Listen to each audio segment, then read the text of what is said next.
in a twinkling of an eye, a rogue planet rushing to the Earth is only 4,800 kilometers away from us. Its gravity pulls the rocks of the Earth, generating amazing friction and heat, which eventually leads to volcanic eruptions. There are about 1,500 volcanoes in the world, and now each of them is erupting. Bang bang. Just then, the strong winds all over the world suddenly calmed down, only because the rogue planet sucked the Earth's atmosphere into space. The Earth ran out of air, and the volcano was still erupting, but its eruption seemed silent, because there was no air to transmit sound. Heat fires caused by previous disasters have also been extinguished because there is no oxygen to keep burning. As for the human beings and large beam animals, and plants on the Earth, they also died because the atmosphere was sucked away. At this time, even the Earth itself can't last long, because the gravity of wandering planets will tear up the crust and let the Earth's physical body, that is, lava, explode. As a result, a large area of lava emerged on the Earth. Now let's look at human luck, that is, submarines that have sneaked into the Pacific Ocean before, and they are very likely to still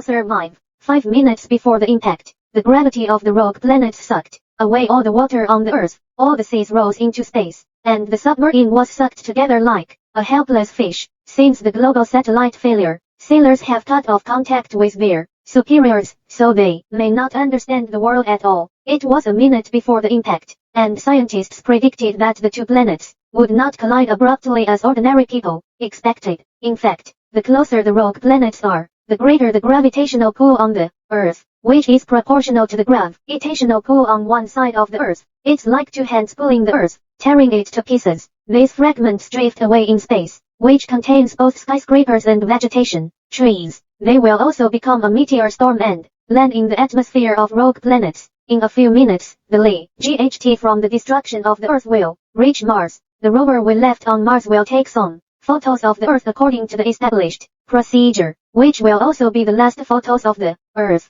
2 minutes after the impact broke out, the sailors in the submarine may still be alive. They were sucked into space in seawater by fire, thus avoiding many disasters. However, the lava core was pulled into space together. Its huge heat evaporated the seawater near the submarine, and finally the submarine was abandoned. When everything was over, so the last human beings died out. Of course, we should not forget that John Beihai, who fled in a spaceship, depends on them for the genes of the Earth. Get to know people in disaster movies. The story of the small broken ball. Today, Brother June will talk about it here. The next issue,